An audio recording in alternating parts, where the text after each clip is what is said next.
মাওলানা রঈসউদ্দিন গাজীপুরের যে ইমামকে আমরা দেখেছি যে তাকে গাছের সাথে বেঁধে মারা হয়েছে, গলায় মালা পরিয়ে হাঁটানো হয়েছে, এরপরে তার শরীর থেকে রক্ত ঝরছে, এরকম অনেক ভিডিওগুলো আমরা দেখেছি। এবং তার বিষয়ে যেটা বলা হয়েছে সমকামিতার বিষয়, তো এই সমকামিতার বিষয়টা এনে তার ব্যাপারে অভিযোগ করা হয়েছে।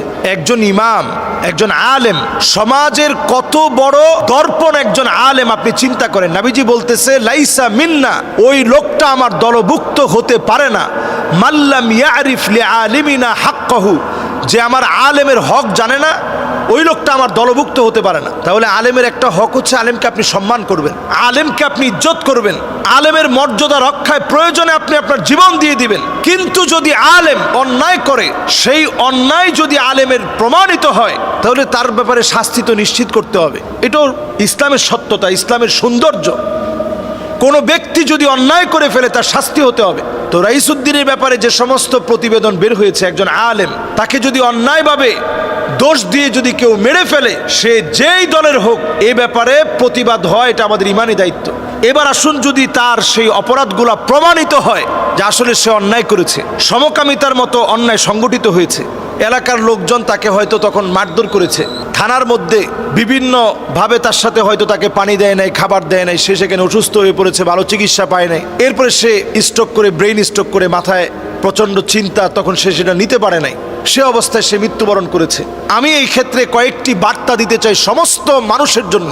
এর মধ্যে এক নাম্বার বার্তা হচ্ছে, আলেমদের পরিবারকে কাছে রাখার জন্য দেশ গ্রামে, এমনকি ঢাকা শহরেও আলেমদের একটা বেতন আপনারা নির্ধারণ করেন, সুন্দর বেতন ইমামদের, যেই বেতনের দ্বারা তারা পরিবার নিয়ে সুন্দর করে থাকতে পারবে, দুমুঠো খেয়ে পরিবার নিয়ে ভালো থাকতে পারবে। এটা নিশ্চিত করতে হবে। এটা নিশ্চিত না করলে একজন বিবাহিত মানুষ, শরীয়ত যেটা অ্যালাউ করে না যে লম্বা সময় তিনি তার স্ত্রীকে ছাড়া থাকবে, এটা শরীয়ত অ্যালাউ করে, এটা হারাম। লম্বা সময় আপনি স্ত্রীর বাইরে থাকবেন, কোরআন হাদিস এটা কোনোভাবেই অ্যালাউ করে না।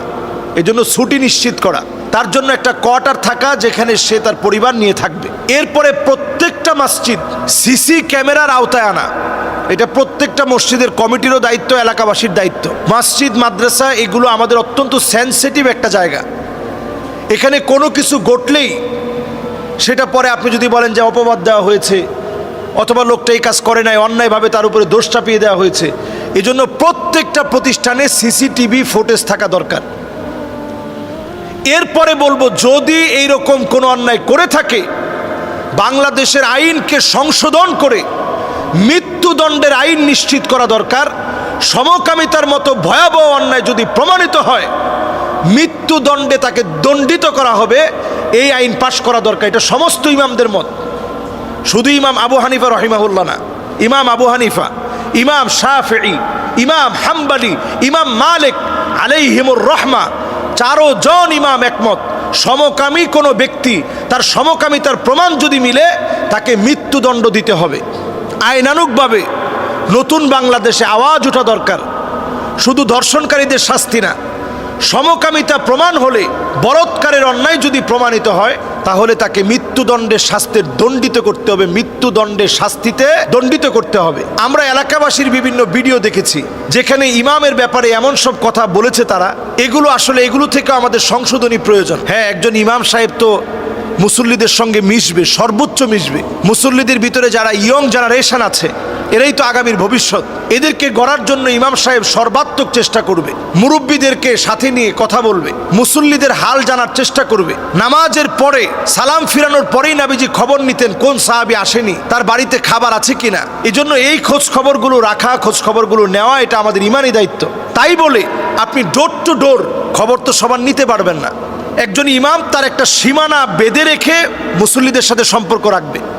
একজন ইমাম যে কোনো দোকানে গিয়ে চা পান খাবে না, এটা মুরুয়াতের খেলাফ, ব্যক্তিত্বের খেলাফ। যার কাছ থেকে আপনি কোরআন হাদিসের কথা নেবেন, উনি যুবকদের সঙ্গে ফ্রি ফায়ার, পাবজি খেলতে পারে না, যুবকদের সাথে নানা নামে বেনামে চ্যাটিং করে, মানে একেবারে হাসি, ছাদের উপরে গিয়ে বারবিকিউ পার্টি হলো, ইমাম সাহেব নিজে পার্টিতে পুরাইলেন, ওইখানে গান বাজনা হইলো, ওইটাতে ইমাম সাহেব গিয়ে অংশগ্রহণ করলেন, এই জাতীয় কাজ ইমাম সাহেব করবে না।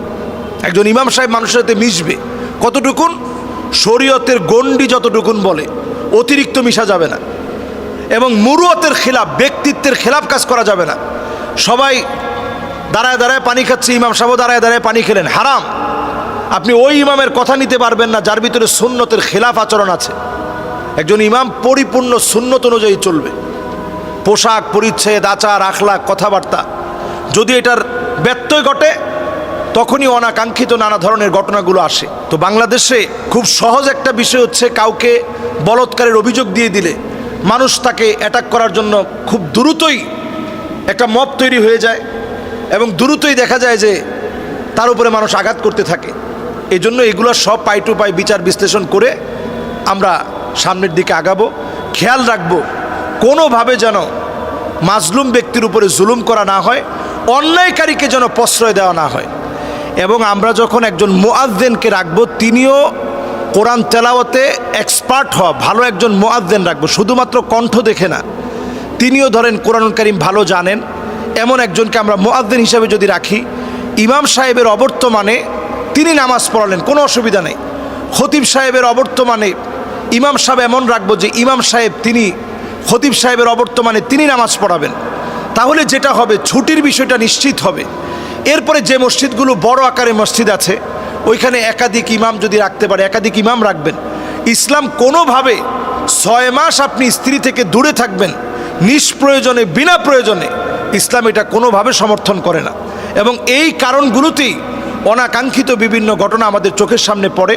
ইসলাম এটা সমর্থন করে না। ওমর রাদিয়াল্লাহু তাআলা আনহুর জামানায় সোলজারদেরকে, মুসলিম সোলজার যারা সেনাবাহিনী, যারা রাষ্ট্র রক্ষার কাজে নিয়োজিত যারা ছিলেন, ওনাদেরকে তিনি ছুটি দিতেন একেবারে বেঁধে বেঁধে। তুমি কয়দিন হয়েছে আসছো? এই কয়দিন, যাও তুমি ছুটিতে যাও। তিনি মাসের ভিতরে সোলজারদেরকে ছুটি দিয়ে দিতেন। সেখানে আমরা দেখি যে ইমাম সাহেব যারা অথবা মাদ্রাসায় যারা চাকরি করে 6 মাস হয়ে যায়, কোনো ছুটি নাই। এই অনাকাঙ্ক্ষিত বিষয়টি আমাদের দেশে অনেক রকম অন্যায়ের জন্ম দেয়, অনেক সময়, সব সময় না। তো এই বিষয়টাতে আমরা সতর্ক থাকব, সজাগ থাকব, কোনোভাবেই যেন অনাকাঙ্ক্ষিত এই জাতীয় ঘটনাগুলো না ঘটে। এবং আমরা ছুটি ছাটার বিষয়ে কমিটি সহ, কমিটি তো মুসল্লিদেরই অংশ, মুসল্লিরা যদি আমরা এই বিষয়গুলো, শরীয়তের বিষয়গুলো বোঝানোর চেষ্টা করি, অবশ্যই সবাই সচেষ্ট হবে এবং ছুটির বিষয়গুলো আমরা নিশ্চিত করব। আমরা কাউকে টেনে বেঁধে দায়িত্ব বোঝানোর চেষ্টা করব না।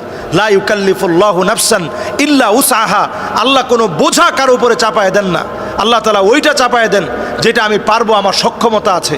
সুতরাং ওয়ালা তাজিরু ওয়াজিরাতু উযরা উখরা, এই যে একটা অন্যায়ের বোঝা, এখন অনেকেই আলেমদেরকে দেখলে এরকম তোহমত দেন। এই যে এই তোহমতগুলো আসে কেন?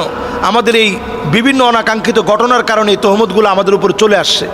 সুতরাং এই অনাকাঙ্ক্ষিত ঘটনাগুলোর কারণে আলেমদেরকে সবচেয়ে সজাগ সচেষ্ট হতে হবে এবং দায়িত্ব নিয়ে আমাদের যদি এলাকার যারা, যেমন এই এলাকাতে ইমাম খতিব ঐক্য পরিষদ আছে, এটার মধ্য দিয়ে যদি আমরা কথা বলি যে আমাদের প্রত্যেকটা মসজিদে ছুটি ছাটা ঠিক আছে কিনা, দেখা যাবে ইনশাল্লাহ প্রত্যেকটা জায়গাতেই এই বিষয়গুলোর একটা নির্দিষ্ট সুরা হবে।